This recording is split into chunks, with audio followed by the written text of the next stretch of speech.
Your position is redundant, Cole. The words from Arthur Croft, CEO of Sterling Capital, hit like a cold front on a crisp London morning.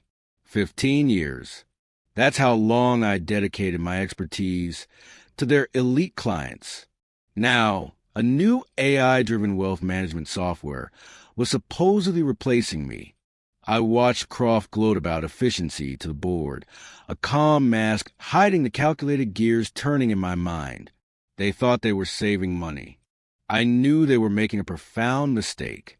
I walked out without a word, but a silent promise formed. This wouldn't be their triumph, and it certainly wouldn't be my end. I had a different kind of strategy in mind. Returning to my London flat, the silence felt heavier than usual, but my mind was already racing.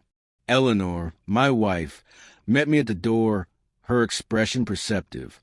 "They let you go, didn't they?" she asked, her voice soft. I confirmed it, briefly outlining Croft's spiel about efficiency and apex. I saw the concern in her eyes, but I also saw her trust. "I've got a plan," I told her, the word steady, leaving no room for doubt.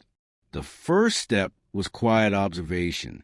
My immediate focus wasn't on panic, but on data. I began tracking Sterling Capital's public performance, scrutinizing every news release, every market analyst report.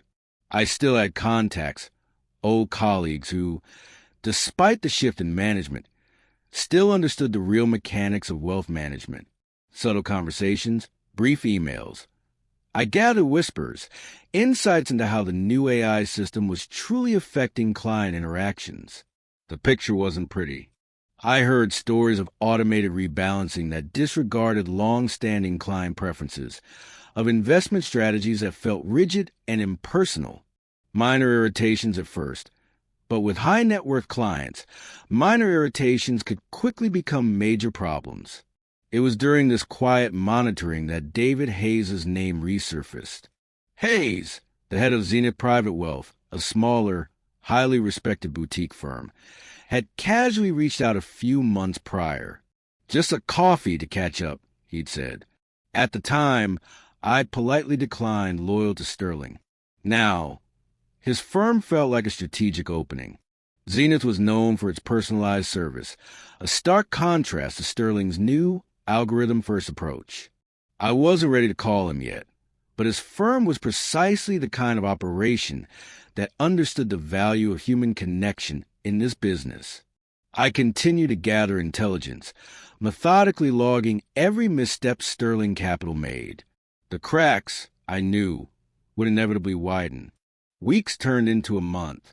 My days were structured, mornings spent on personal projects, afternoons dedicated to monitoring Sterling Capital's public filings and market chatter. The whispers I'd been collecting evolved into concrete reports.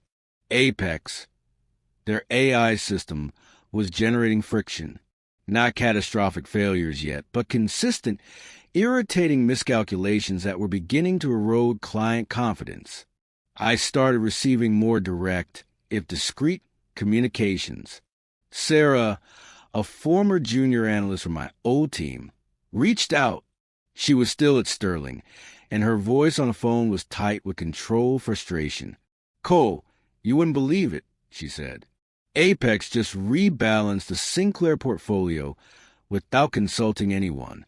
Mrs. Sinclair is furious about the tax implications. Another call from a friend in operations detailed a missed opportunity for the Al-Fassi Royal Family's Fund. The AI had stuck rigidly to its program parameters, failing to identify a brief, lucrative window that a human manager would have recognized instantly. These weren't isolated incidents.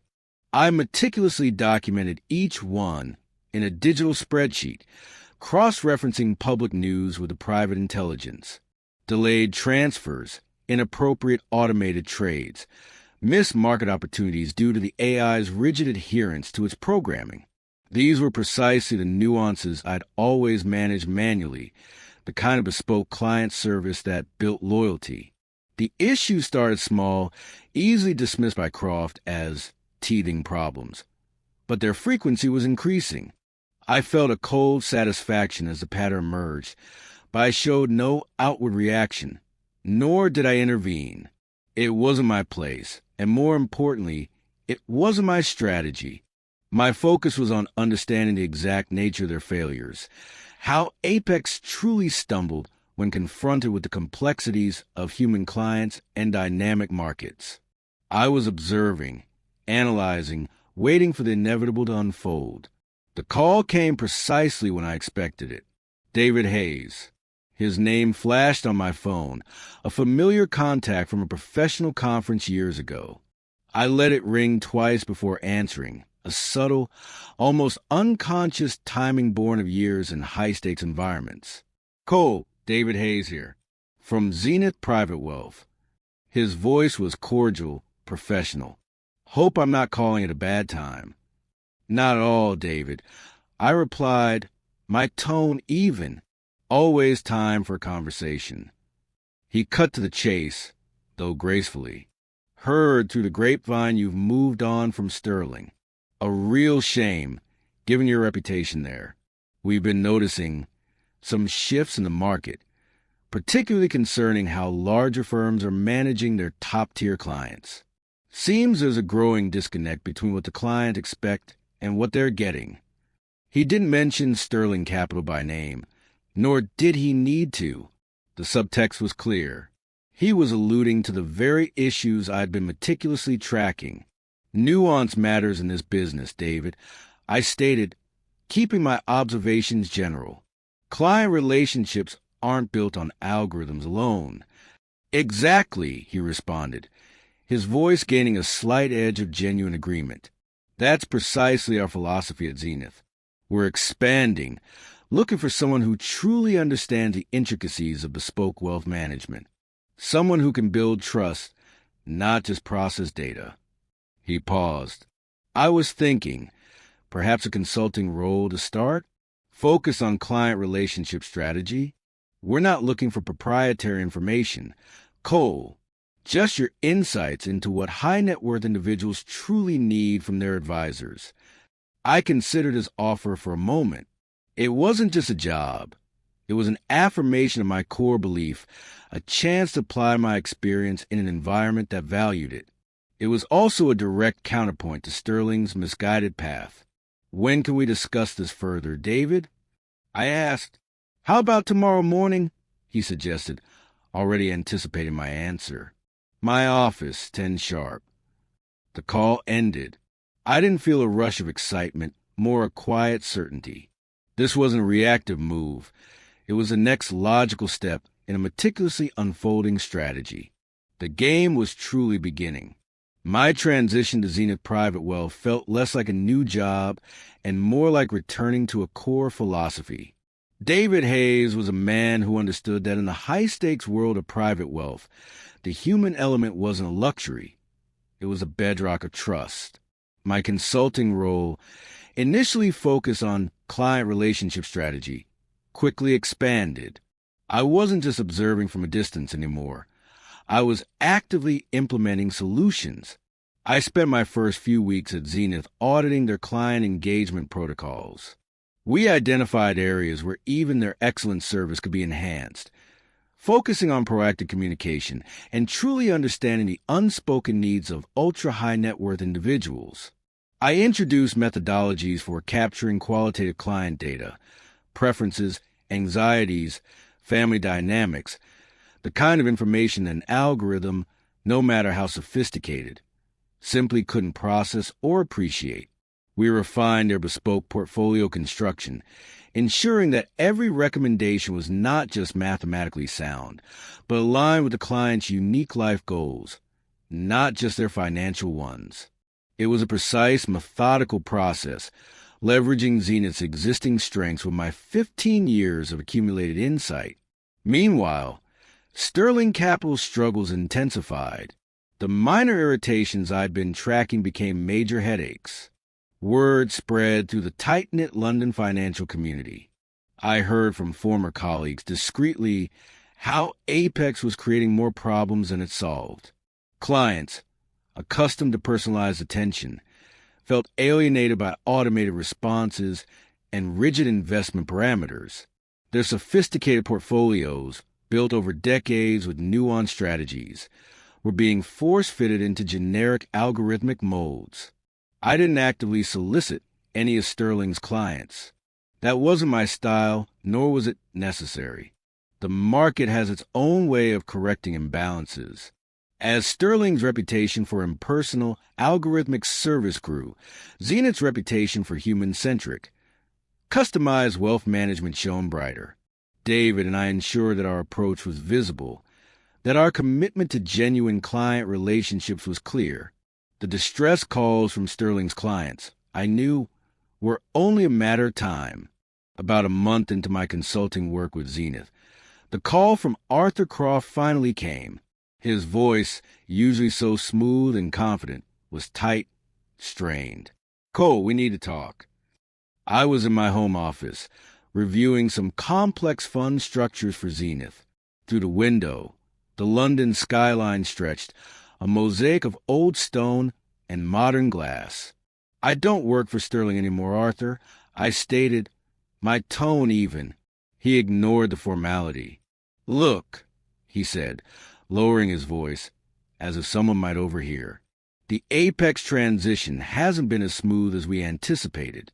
We're willing to bring you back as a consultant to help fix some issues." "Issues with the software?" I asked, a hint of genuine curiosity in my voice. "Minor adjustments," he insisted, though his forced nonchalance didn't fool me. Trevor, he meant Trevor Sterling, the firm's founder, who retired years ago, has authorized a very competitive consulting rate. We need your institutional knowledge." I leaned back in my chair, picturing the spreadsheet where I'd logged Sterling's escalating missteps. Their efficiency metrics were now openly failing. Client complaints had spiked, and I knew 2 smaller accounts had already quietly moved their business. Public whispers suggested larger clients were getting restless.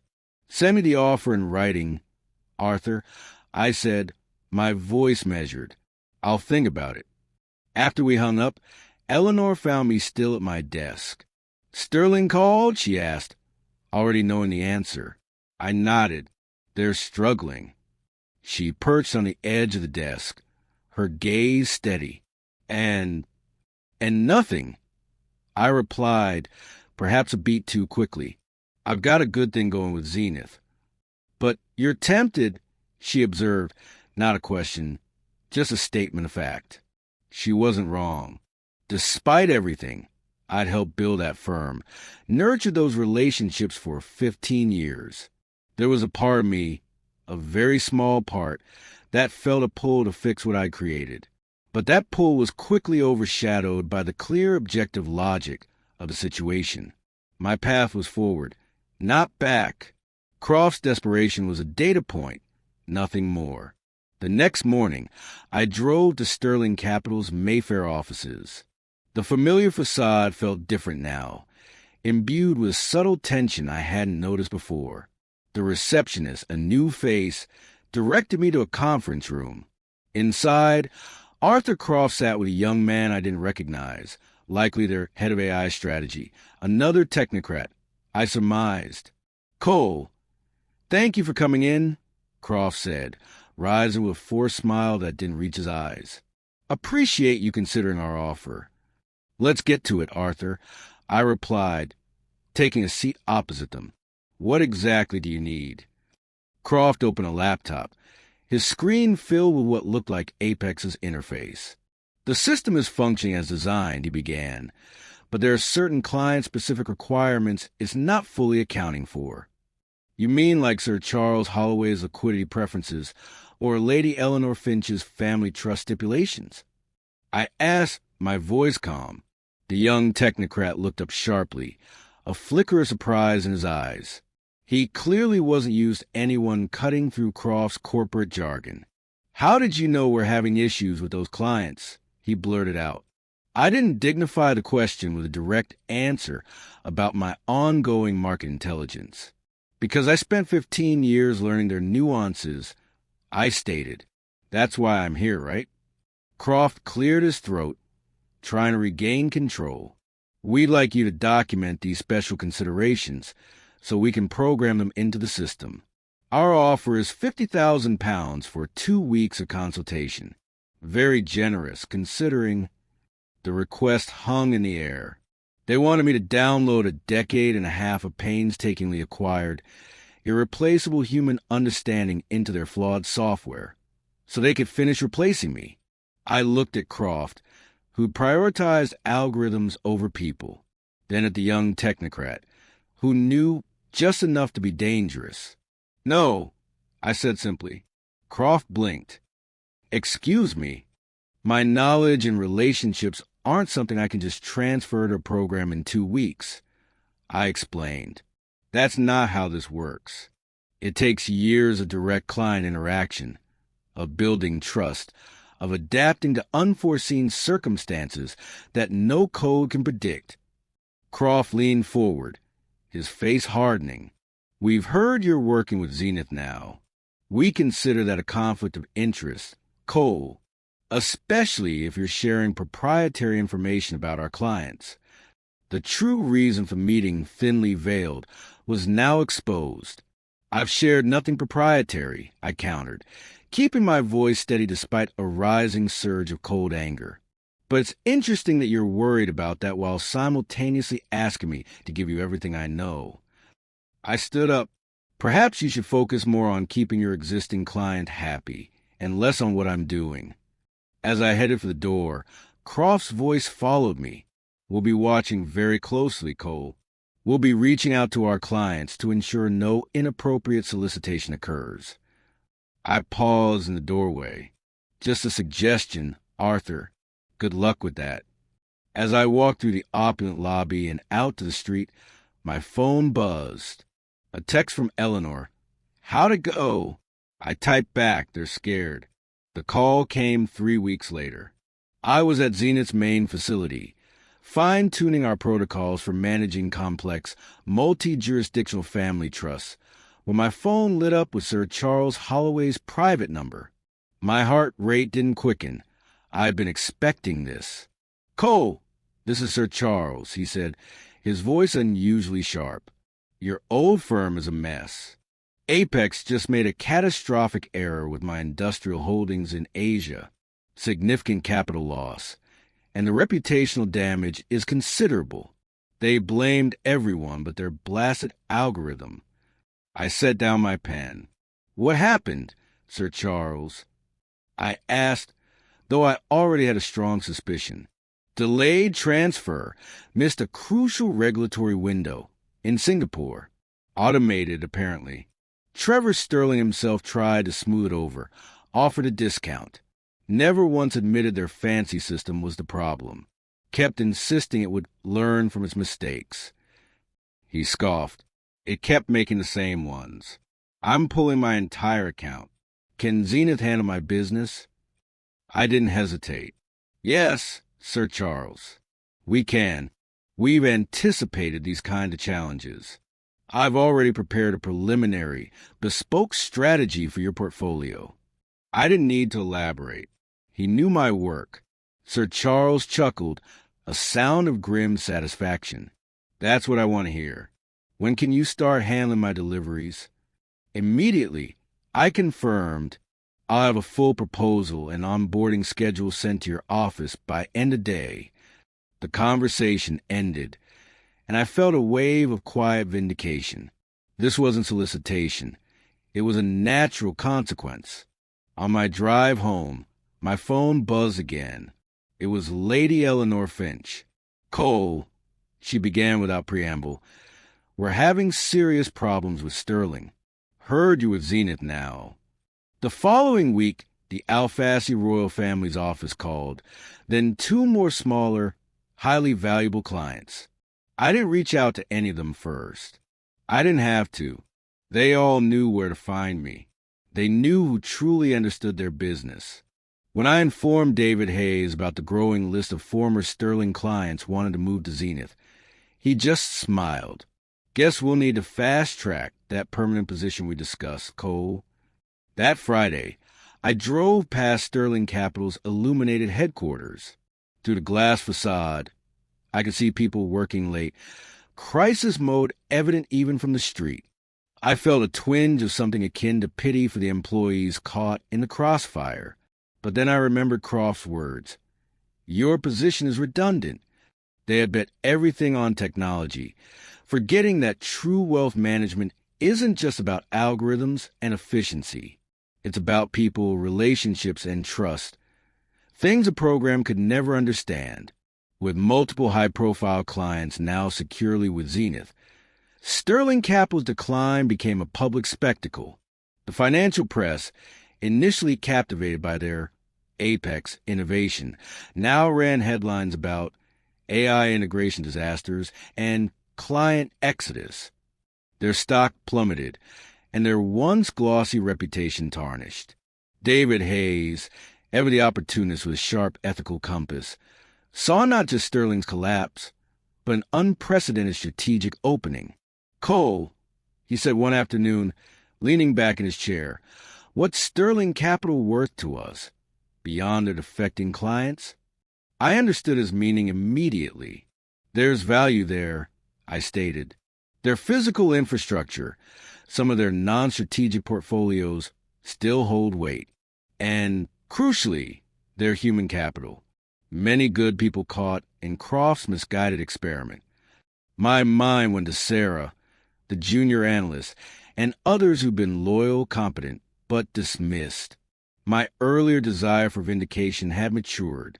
This wasn't about punitive measures. It was about smart business. And in this instance, a smart business decision aligned perfectly with a sense of justice for those who deserve better. I propose we acquire their remaining assets, I told David. It would be cheaper than letting them slowly bleed out while we pick off the rest of their clients one by one. More controlled, more efficient. David raised an eyebrow, a slight smile playing on his lips. You're advocating for the firm that fired you? I'm advocating for a smart business decision, David. I corrected him, and for the employees who had nothing to do with that choice. I outlined a detailed integration plan to the Zenith board, emphasizing a human-centric approach. We wouldn't just absorb their assets. We'd absorb their talent, integrating them into Zenith's core philosophy where technology served human expertise, not replaced it. My strategic insight, honed over years of complex problem-solving, was now fully engaged in building something robust and sustainable from the ashes of another's folly. The board, seeing the clear financial and strategic benefits, unanimously approved. The acquisition of Sterling Capital went through smoothly. The financial community buzzed, but for me, it was simply the execution of a well-conceived plan. My new title at Zenith was Chief Client Strategy Officer, a role that perfectly encapsulated my expertise. My primary responsibility was to oversee the integration of Sterling's remaining assets and, more importantly, to ensure a seamless transition for their clients who chose to stay. One of my first major tasks was assessing the human capital. I knew there were good people at Sterling, individuals who'd been caught in the crossfire of Croft's misguided automation strategy. I started by reaching out to Sarah, the junior analyst who had confided in me about Apex's failings. She was bright, dedicated, and now, thankfully, relieved to have an offer from Zenith. She accepted immediately. Over the next few weeks, I brought on 3 more former Sterling employees, talented individuals who deserved a firm that valued their contributions. Good people who deserve better. I told David, and he agreed. Then came the more complex decision. Arthur Croft. He had applied for a position within the transition team. Eleanor had raised an eyebrow when I mentioned it. You're bringing him back? She'd asked. It's not about forgiveness, I explained. It's about leveraging institutional knowledge during a complex merger. He knows their systems, their remaining clientele. My relationship with Croft was strictly professional, direct, and factual. He reported to me, and our interactions were solely focused on the integration process, on building something new from the wreckage of his past decisions. There was no gloating, no recrimination, just a shared, if unspoken, understanding of how fundamentally he had erred. The new structure was taking shape, a testament to human expertise augmented by technology, not replaced by it.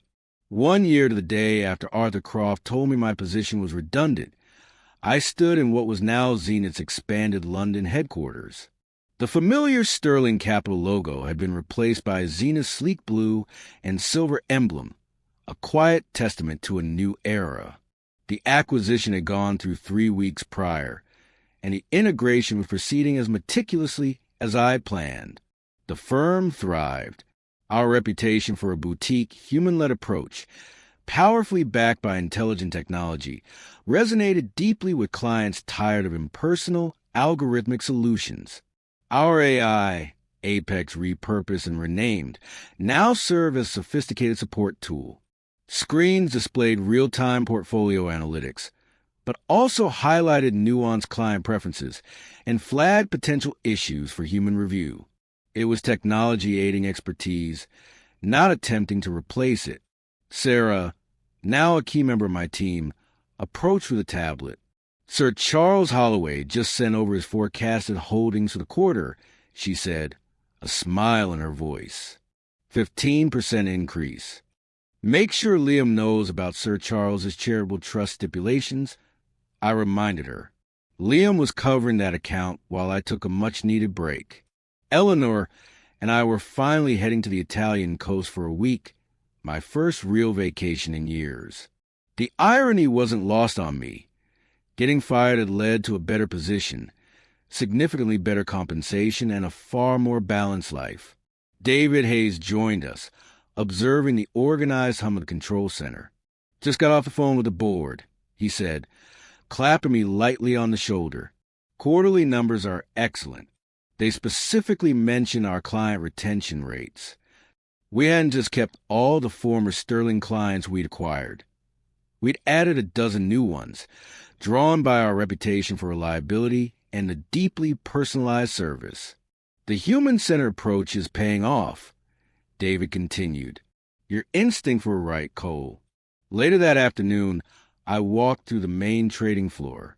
One of our veteran analysts, a sharp mind named Thomas, was reviewing a bespoke strategy for the Al Fassi royal family's upcoming investment.